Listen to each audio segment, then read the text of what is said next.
Empezamos entonces más un Anansi. Me gustaría empezar preguntándote, ¿quién es José Sánchez? Bueno, José Sánchez ahora mismo es un investigador de la Pompeu Fabra que trabaja en un proyecto llamado Transgan. Sin embargo, mi vida tiene procesos bastante, yo creo, no tan habituales para llegar a este momento en el curso de mi vida. Yo no empecé a estudiar antropología hasta que tuve 26 años. Hasta ese momento yo me dedicaba a ser un miembro de la clase obrera, trabajar para subsistir, sobre todo en una familia numerosa, con 6 hermanos. En el momento, cuando tuve 25 años, se me despertó, ya, evidentemente yo ya tenía lecturas previas, digamos un poco autodidácticas, sobre todo desde la filosofía de la sospecha, llamémosle Nietzsche, Luxemburg, todo este tipo de pensadores. Y a partir de ahí, pues decidí que iba a estudiar una carrera universitaria con la intención de estudiar historia antigua y arqueología, que era lo que de verdad me interesaba en ese momento. Pero entonces en la universidad conocí la antropología. Y la antropología respondía mucho más a mis preguntas interiores. A partir de ese momento cambió también mi vida, de ser una persona que salía, por ejemplo, casi cada fin de semana, ese tipo de cosas, pasé a ser una persona interesada únicamente en la lectura, en la investigación, en el aprendizaje de los grupos sociales humanos, básicamente. Y a partir de ahí yo estaba trabajando en una empresa muy conocida de auditoría y decidí que me iba a ir a hacer trabajo de campo al Cairo. Interpuse una demanda a la empresa en la cual trabajaba para obtener financiación para mi trabajo de campo. Y a partir de ahí realicé mi trabajo de campo, llegando en el año 99 al Cairo. Estuve allí haciendo mi trabajo de campo hasta el año 2000, bien entrado, y sucesivamente iba repitiendo mis viajes al mismo tiempo que construía mi propia familia en Barcelona. Eso me significaba trabajar y estudiar hacia mi tesis doctoral, lo cual me supuso no tener acabada mi tesis doctoral hasta el año 2009. También porque no me sentía seguro de lo que estaba escribiendo y necesitaba continuamente viajar a Egipto para continuar con la investigación.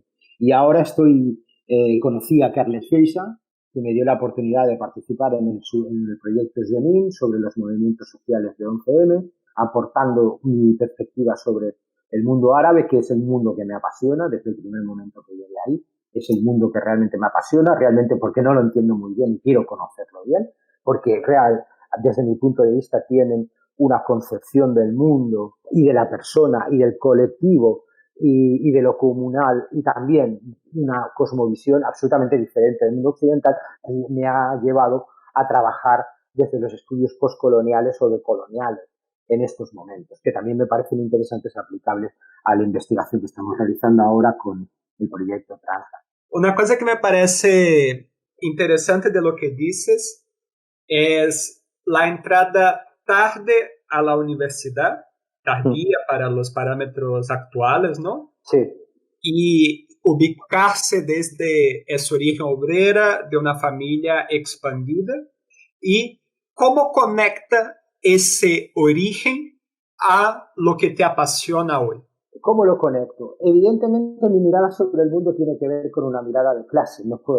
Yo, aunque sea un investigador actualmente de la Pompeu Fabra, la universidad reconocida catalana, no dejo de considerarme miembro de esa clase, digámosle asalariada, etcétera, etcétera, etcétera. Y ahí es donde intento conectar. No puedo perder mis orígenes, no puedo perder mis raíces. Por eso en todos mis trabajos y todas mis investigaciones, por ejemplo, por poner un ejemplo, en el Cairo muchas veces cuando se habla de la revuelta egipcia, rápidamente todo el mundo habla de las clases conectadas a Internet, de las clases con capital cultural alto, idiomas, etcétera. No, yo me acerqué desde el primer momento a las clases populares, porque yo entendía que el descubrimiento de cómo vivían esas clases populares en los barrios marginales en el Cairo me acercaba a mi propia vida. Y en muchas ocasiones las experiencias que yo tuve en el Cairo, en la calle, con grupos de juveniles, me recordaban mucho a mi adolescencia y a mi juventud, en la sociabilidad, en la forma de relacionarse. Por lo tanto, siempre estoy buscando en mi trabajo, no quiero caer en eso en hablar por el subalterno, en eso no quiero caer. De ninguna manera, yo no voy a hablar por el subalterno, me considero un subalterno y lo que quiero es dar voces a otros subalternos. Tú acabas de describir una parte de tu experiencia en el Cairo, ¿Podrías hablar un poco más de ella en general? ¿Cuál Sí. fueron las cuestiones que más te llamaron la atención? La solidaridad entre la gente que menos tenía. Eso fue lo que más me llamó la atención en esa experiencia. Mientras que la gente con la cual, porque yo me enrolé de alguna manera para tener algunos servicios, tener donde poder ir a trabajar, una biblioteca, etcétera, etcétera, en la Universidad Americana del Cairo, una universidad absolutamente elitista, por los propios precios y porque es privada. Por poner un ejemplo, es donde acudían hijos e hijas de ministros del gobierno de Mubarak en aquel momento. A pesar de eso, a mí lo que me atraía era realmente ver cómo estaba funcionando la sociabilidad en lugares donde tenían muy poco, muy poco, muy poco, y sin embargo que construían una vida colectiva potente. Muy potente, que además presentaba una alternativa al Estado represor de Mubarak, por ejemplo, colectivizando servicios, colectivizando educación, colectivizando cuidado sanitario. Eso es lo que a mí me llamó la atención, la capacidad que tenían de colectivizar. Como me dice un amigo egipcio muchas veces, nosotros somos anarquistas sin saberlo, porque realmente había un trabajo de autogestión y colectivización importante. Y eso me procuró la idea de que muchas veces esta forma de cooperación, de solidaridad, de ayuda mutua, forma parte de lo que ha hecho avanzar a la especie humana como tal, frente al individualismo del neoliberalismo capitalista que provoca, por ejemplo, las situaciones que estamos viviendo estos días con el coronavirus. Esa hipótesis que hablas es la hipótesis de Kropotkin, ¿no? Más o Y, menos, sí. y podrías traer lo que tú entiendes en ese caso por colectivización. Voy a poner un ejemplo que creo que se dirá perfectamente. Dar es Salaam es un barrio en el cual yo estuve haciendo un trabajo de campo y sucesivamente, no únicamente durante mi estadía, pero sí en años sucesivos. Y ahí realmente lo que observabas era una organización de todos los servicios del barrio. Desde la propia estructura urbana, es decir, hay una persona que decide dónde se puede hacer una casa y dónde no, hasta los servicios de agua y electricidad, enganchándose a los servicios comunitarios propuestos desde el Estado o en compañías privadas. Antes de la revuelta, en estos barrios funcionaba mucho ese tan traído y llevado tema del clientelismo frente a una persona que tiene recursos. Se crea una clientela y a partir de ahí trabajan todos para él, de alguna manera. Sin embargo, a mí lo que me llamó la atención es que el clientelismo que observé no era un clientelismo de que el amo dé por el clavo o por el servidor. No era exactamente eso, sino que el servidor obligaba al amo a hacer muchas cosas, porque si no perdía toda la capacidad de organización que tiene el clientelar. A mí esto me llama mucho la atención y he venido observando después de la revuelta que las redes se han convertido en un poco más horizontales que antes. Luego me parece que las colectivizaciones en esos lugares tienen que ver con la subsistencia. La necesidad de tener agua, luz y otro tipo de recursos como recursos hacia la sanidad o la educación. Eso me parece importante y eso es lo que yo descubrí ahí, de una manera, si quieres llamarlo, natural o naturalizada, como forma habitual de organizarse la vida que probablemente debería venir desde las zonas rurales, desde donde migraron ese tipo de poblaciones, pero también aumentadas por la forma de entender la vida urbana clásica en el mundo árabe. Haciendo vínculos con ese modo de entender, ¿no? Luego, cuando describes su vida, tú hablas de que hay un choque entre un entender occidental con el entender del mundo árabe, ¿no? Sí. Considerando que yo soy occidental y posiblemente muchos de los que escuchan y somos totalmente ignorantes del mundo árabe, ¿cómo tú hablarías de eso? ¿Podrías hablar un poco más de lo que tú quieres decir con esa forma de relacionar? Primer punto importante.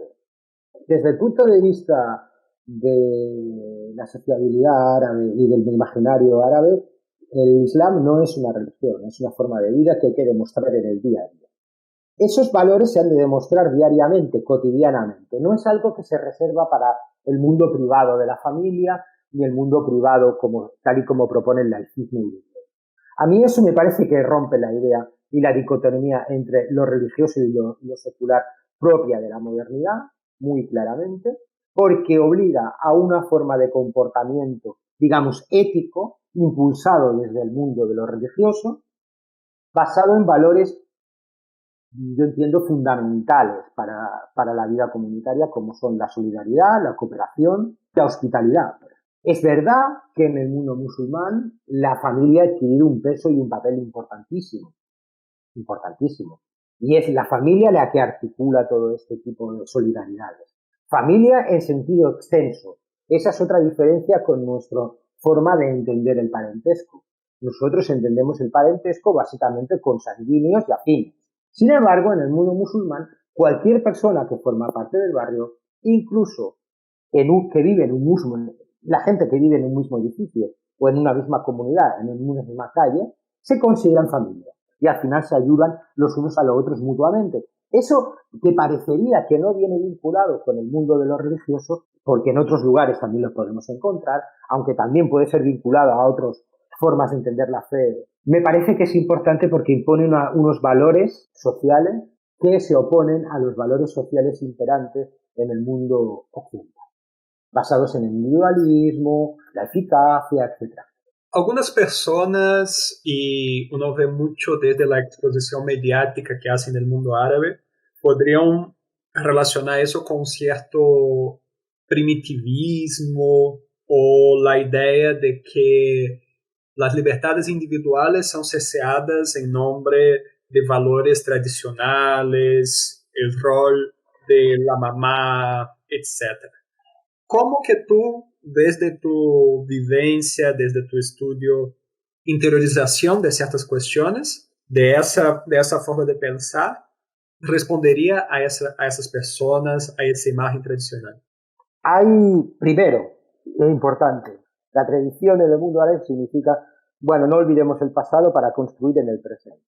No, o sea, tienen claro que la tradición no es algo estático que sigue en el tiempo, sino que la tradición es algo que poseen pero que se va transformando en el tiempo. Y luego un segundo punto muy importante desde mi punto de vista para lo de las libertades, etcétera, etcétera. Hemos de recordar que que en el mundo árabe, desde la teología islámica, se propone que el hombre y la mujer, evidentemente el ser humano, tiene libre albedrío. Eso significa que tiene derecho a equivocarse y a pecar. Pero el pecado, o la falta, porque no existe el concepto de pecado tampoco, no conlleva nunca un juicio divino contra él, sino que como al tratarse de un Dios misericordioso y clemente, en el momento en que te enfrentes a él, este Dios será clemente y misericordioso. Con lo cual, me parece muy importante entender que la tradición musulmana no tiene mucho que ver con algo muy cerrado, sino que precisamente es el libre albedrío que propone la propia religión, con tu derecho como humano a equivocarte. Tú sabrás cuando llegues frente a Dios, la frase, puede realizar todo tipo de prácticas en la vida cotidiana. Por poner un ejemplo, todo el mundo conoce la distinción entre lo haram, aquello que no está permitido, y lo halal, aquello que está permitido. Sin embargo, entre esos dos extremos hay una continuidad de formas de entender acciones y comportamientos que unos pueden ser no aconsejables, pero puedes realizarlos, no son halal. ¿Me explico? Con lo cual hay toda una clasificación para los comportamientos, las acciones individuales que están basadas en la idea del libre albedrío. Cosa que, evidentemente, desde la Iglesia Católica o cristiana en general, no se permite el libre albedrío. Hay pecado y hay castigo. Sin embargo, hay libre albedrío y ya Dios juzgará. No juzgan los hombres previamente algo como pecado. Eso precisamente, un apunte, eso precisamente ayuda a entender un poco las formas más radicales del Islam. Porque al final no deja de ser una interpretación de eso mismo. Y están en su libre albedrío de interpretar el mundo de lo religioso como lo hacen. Evidentemente yo no estoy de acuerdo con esas interpretaciones radicales de la Sunna o la Sharia. No estoy a favor, pero entiendo que son una ruptura muy fuerte con el mundo occidental. Algunos pensadores europeos intentaron dar respuesta a eso, como por ejemplo Slavoj Žižek escribe ese texto en contra de los derechos humanos, de pensar que cuanto más el mundo occidental intentó imponerse al mundo árabe, más se creó esas interpretaciones en clave de lo que llamamos de terrorismo, ¿no? La primera cosa, quería saber si tú estás de acuerdo con ese tipo de análisis, si sí o si no, ¿cuál es el análisis que tú propones de ese tipo de relación? En cierta manera estoy de acuerdo en lo que propone Zizek. De hecho, si nosotros hacemos un repaso y un análisis de la historia de los gobiernos musulmanes desde los califatos hasta el Imperio Otomano, de lo que nos estamos dando cuenta es que no hay un islamismo radical, porque eso no puede existir. Todo el mundo es musulmán y no existe radicalismo. Existen formas de aplicar la Sharia. Claramente, el radicalismo violento islámico es una reacción contra el colonialismo. Como en otros lugares ha habido otro tipo de reacción.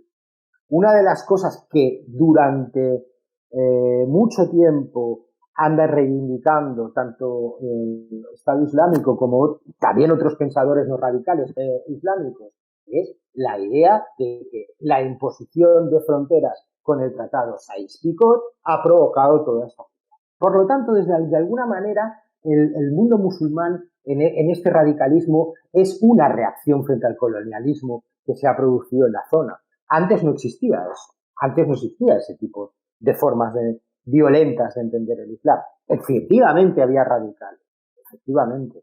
Pero los radicales wahabís o salafistas no aparecen hasta bien entrado las épocas coloniales. Con lo cual podemos empezar a pensar que se trata de una reacción a una imposición colonial de formas de entender la vida muy diferentes a como las entendían estas poblaciones, que por supuesto son muy diversas. No se entiende igual el Islam en Marruecos, por decir algo, que en Indonesia, evidentemente.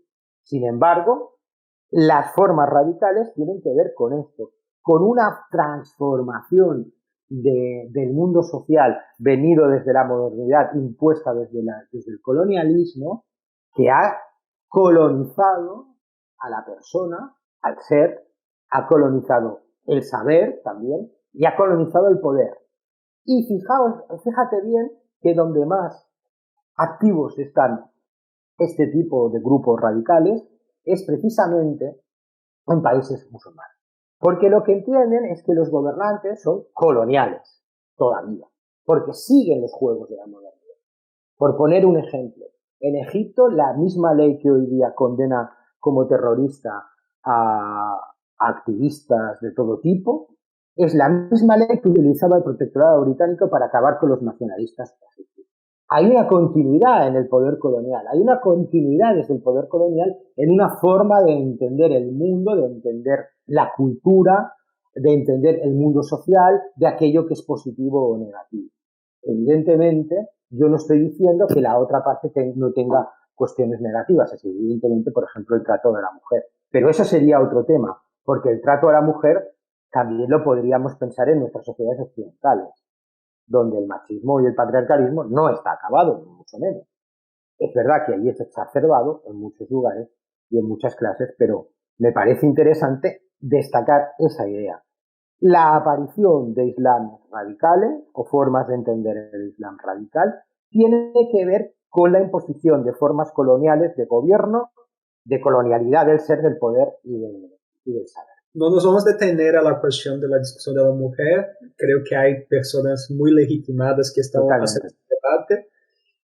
Desde Latinoamérica, para pensar el paralelo, podría se pensar, por ejemplo, el trabajo de Julieta Paredes y del feminismo comunitario, que está haciendo justo ese debate de lo que sería rescatar las tradiciones aymaras y conectar con la lucha feminista, pero dejo en términos de destaque para quien le interesa el debate, ¿no?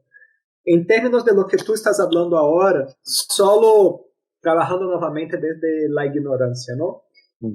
Muchas veces cuando escuchamos musulmán, islam, árabe, sunita, chiita, sufista, parecen en el imaginario, parece que se está hablando más o menos de la misma cosa, ¿no? Entonces, para que podamos seguir esa conversa de una manera más fluida, ¿podrías explicar, yo sé que es, pero explicar un poco cuáles son las diferencias y cuáles son los troncos comunes también, que parece importante? Vamos a ver, Islam es la revelación divina de una forma de entender el mundo, mientras que musulmán es, pues hablamos de sociedad musulmana en la aplicación de esa forma de interpretar. El Islam lo que propone son valores éticos, etc.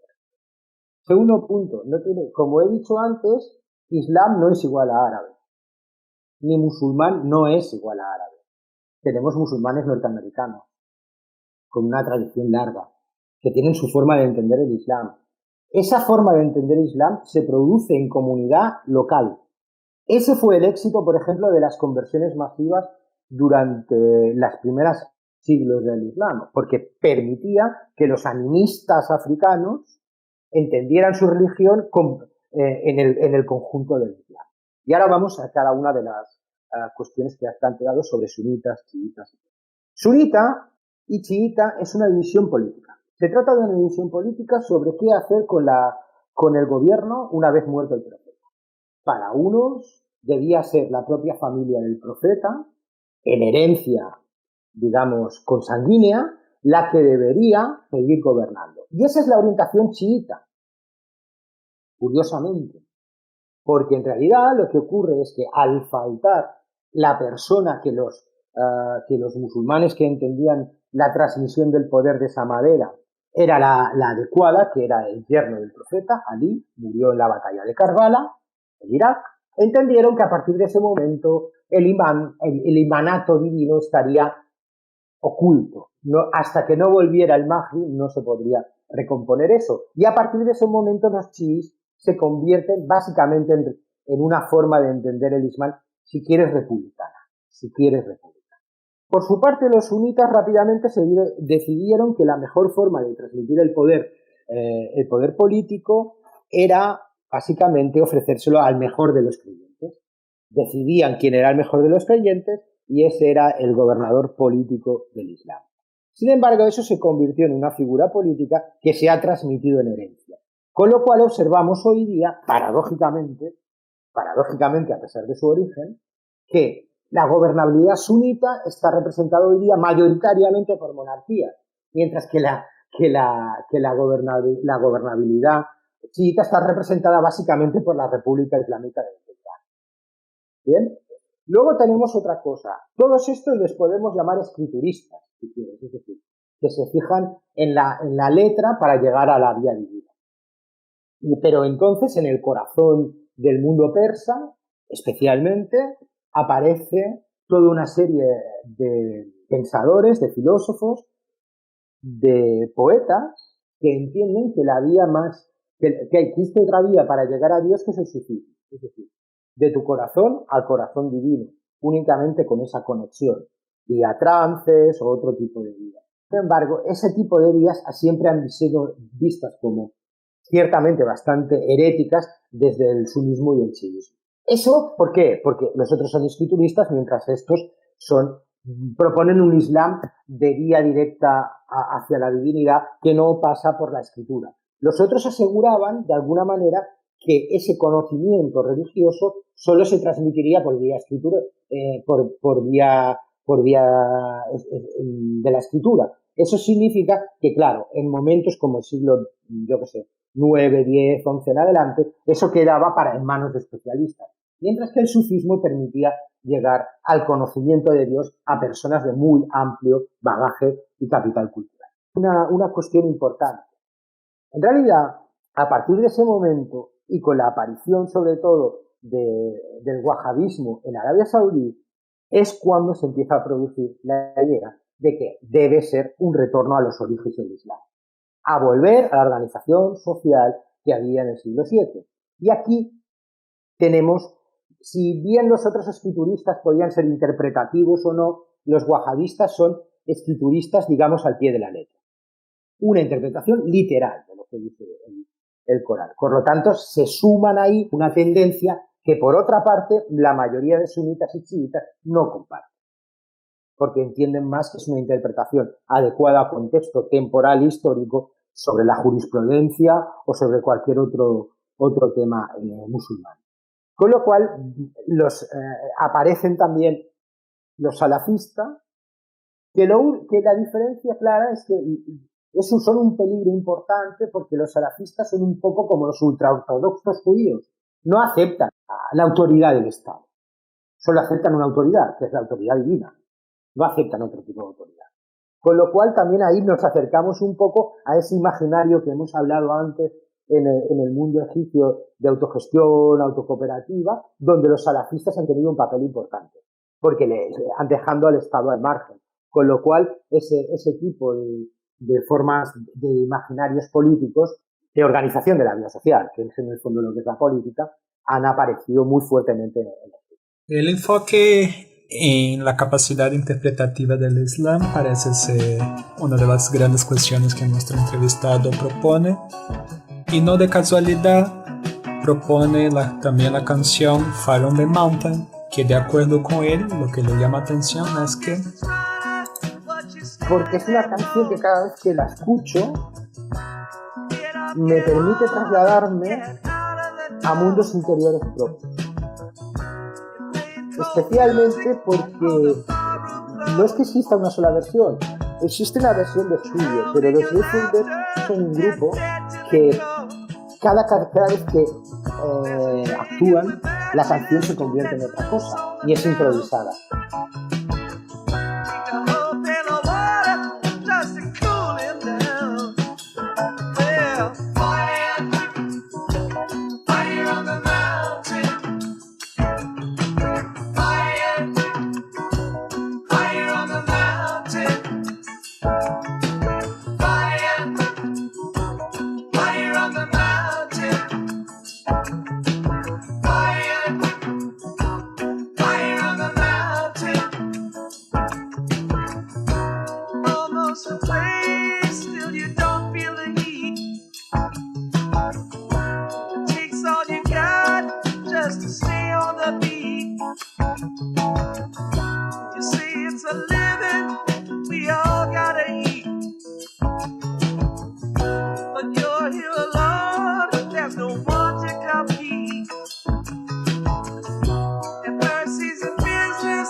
Entonces, regresando desde esa canción que tú hablas de regresar desde afuera parece ser también un poco el trabajo del antropólogo, ¿no? La Sí, manera como tú mismo describes la canción que elegiste. sí, Desde eso que, como tú te describes y cómo veniste construyendo hasta el momento, ¿no? Alguien que viene de sectores subalternos del sur, del norte, y se encuentra con otros sectores subalternos al cruce del Mediterráneo, en el cual percibe que por esa relación tienen mucho más en común y a partir de eso interpreta una cierta forma de vivir y de conocimiento de su cuerpo y de su existencia, que es el Islam. ¿Qué es para ti en ese momento histórico? ¿Qué que esa vivencia y esa construcción desde eso puede ofrecer para responder o para dar lecturas al momento histórico que vivimos? lo que puede ofrecer de alguna manera el momento en que vivimos es básicamente una atención mayor a la trascendencia del hecho de estar vivo, de ser un ser humano, que se ha perdido directamente en todo el consumismo, claro, continuo que recibimos desde todo tipo de producción. La capacidad también ofrece la capacidad, una capacidad de pensar en ti mismo, de pensar por qué estás vivo, por qué estás aquí, qué estás haciendo y qué puedes ofrecer tú al mundo. Eso es una de las capacidades que ofrece.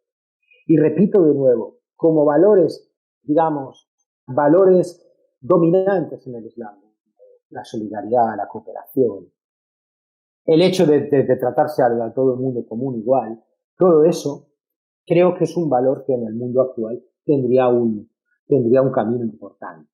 Además, por otra parte, de prácticas colectivas, como son, por ejemplo, el zakat, que es la mal llamada limosna obligatoria, porque en realidad se trata de una doble vía. El que da está obligado a dar, pero el que pide está obligado a pedir, y de una manera anónima. Eso implica que todo la vergüenza que supondría el pedir se obvia y permitiría organizar solidaridades importantes entre colectivos actuales. Además, todo eso se hace de forma anónima. Eso me parece fundamental. No puedes obtener el premio de la hipocresía, por decirlo así, a través de que sea anónimo, ¿no? Y a mí esto es lo que me parece que puede ofrecer el Islam. Además de, evidentemente tenemos un Islam que se ha asociado con Machine Robinson al protestantismo, que es un famoso libro que se llama Islam y Capitalismo, que se ejerce sobre todo en los países del Golfo Pérsico. Pero el Islam de las comunidades urbanas, de las comunidades rurales, es este tipo de Islam. Un Islam que te ofrece lo que tiene sin pedir nada a cambio. Esto me parece importantísimo en el momento en que estamos. Esa fraternidad también, esa es la palabra que no me estaba saliendo. La idea de la fraternidad. Todos somos hermanos, todos somos hijos de la misma divinidad, por lo tanto, hemos de ayudarnos. Una palabra que en otros momentos tú tuviste la posibilidad de enseñarme es la UMA, ¿no? Que Sí, me parece poner un nombre y un sujeto a eso que estás describiendo, ¿no? exacto. ¿Podrías hablar un poco más de esta palabra? Bien. La UMNA es la idea de que cualquier persona creyente en el Islam ya forma comunidad. Eso significa que no necesitan lazos territoriales, de ninguna manera.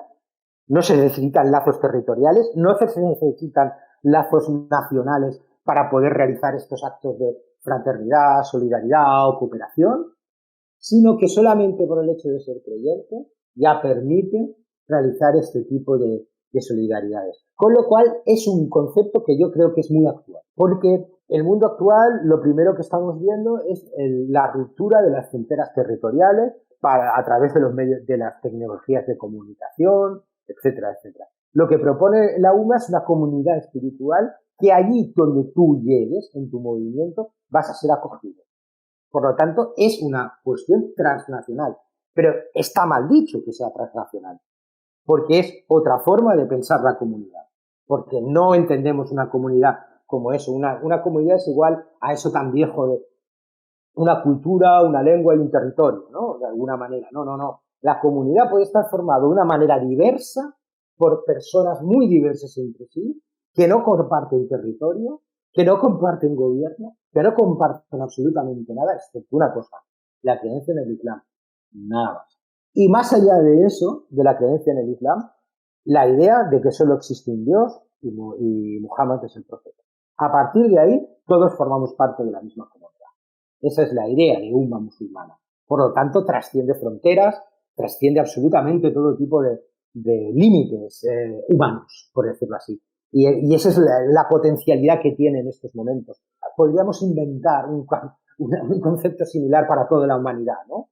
Más ecuménico, si quiere, que no fuera únicamente relacionado con el Islam o para aquellos que son musulmanes, sino realmente la idea de que pertenecemos a una misma especie y que estamos jugándonos el futuro todos juntos. Y eso sí ya lo propone la UMA. Nos estamos jugando el futuro todos juntos. Somos una UMA que caminamos juntos. Evidentemente hay divisiones internas. Hemos hablado antes de diferentes formas de entenderlo. Pero al final, cuando ves actos de solidaridad por encima de sumismos, chivismos y demás. Porque, por ejemplo, durante la guerra de Bosnia, por poner un ejemplo, médicos egipcios a abrir hospitales allí, la ayuda continua sanitaria era extraordinaria y sobre todo recuerdo muy bien en los momentos que se produjo la revuelta libia en el año 2011, cómo muy rápidamente todos los medios de comunicación occidentales se sorprendieron de que cientos de miles de personas tunecinas se acercaban a la frontera libia para recoger a los refugiados que venían de allí, ofrecerles mantas, comida, bebida, etc. ¿Por qué? Porque eran miembros de la UMA. No por otra razón. También por simpatía humana, evidente. Pero la principal razón es que eran miembros de la UMA y hay que ayudarlos. Y evidentemente esa es una de las ideas que continuamente aparecen repetidas en la práctica del musulmán. Hay que ayudar al prójimo de una manera cuando lo necesita, cuando está en peligro, cuando está en situaciones críticas, de una manera bastante clara. Esto yo creo que es muy importante para entender qué significa la umma. Evidentemente tenemos formas espurias de entender la umma, porque, por ejemplo, es evidente que se habló mucho, por ejemplo, los atentados en Inglaterra, como personas que habían nacido en Inglaterra, sin embargo, no se significaban como británicos. No entendían esa pertenencia, sino que decían, no, yo pertenezco al Islam, yo pertenezco a la umma, y como siento a la umma atacada, por eso os ataco a vosotros. Y para finalizar, ¿cuáles son sus sueños? Ayer estaba viendo alguna tertulia, por ahí estaba escuchando alguna tertulia, y continuamente estaban hablando, ¿no?, de que la esperanza de que la crisis cambie la mentalidad, etc. Y a mí me vino a la idea de Kant, de tener una sola comunidad humana. Esa es mi utopía, que desaparezcan las fronteras, que pertenezcamos y que entendamos por una vez por todas que formamos parte de única especie y que esa especie, si no camina junta, va a acabar extinguida en el planeta. Eso es uno de mis sueños, por decir así. Ese es uno de mis sueños más recurrentes y importantes en mi imaginario. Sin embargo, también pienso que hay maneras de llegar a eso, o que se podrían buscar maneras de llegar a eso con otro tipo de medidas, como por ejemplo, de mis fantasías, es que todo el mundo, es una fantasía ciertamente un poco anarquista, pero que todo el mundo tuviera una renta para sus necesidades básicas y luego pudiera explotar sus potencialidades hacia donde él quisiera. Es decir, acabar de una manera, esa es una de mis también fantasías, si quieres decirlo así, acabar con la alienación del trabajo. Porque incluso yo como intelectual, aparentemente, alguien que puede estar fuera de la alienación, no es así, también estamos alienados. También solamente dedicamos más de la mitad de nuestro tiempo de la semana a producir y obligatoriamente pensar. Cuando a lo mejor un día por la mañana me gustaría levantarme, escuchar música y ponerme a pintar, por poner un ejemplo. Pero esas son las capacidades alienadas desde el punto de vista capitalista, cuando el capitalismo también ha alienado el trabajo intelectual. Pues desde ese punto de vista podemos resumirlo en esas tres grandes utopías. La fraternidad de todos los seres humanos en una misma especie, en un mismo conjunto que pensemos juntos. En segundo lugar, esa fraternidad que permita la ruptura de fronteras de todo tipo. Y por último, esa posibilidad que yo creo que el mundo actual tiene y satisfacer las necesidades básicas a los individuos para que puedan desarrollar sus capacidades como humanos. Esas serían mis tres grandes fantasías. Mis fantasías individuales no pueden ser satisfechas si no se cumplen. Me parece justo y me parecen buenas fantasías. Con esas entonces la cuestión casi de una alma universal. Exacto. Pero al estilo de Kant, si quieres, una UMA ecuménica, no una UMA relacionada únicamente con el Islam, porque hay que pensar un poco más allá, de alguna manera. Listo. Entonces con eso dejamos más este episodio. Muchas gracias.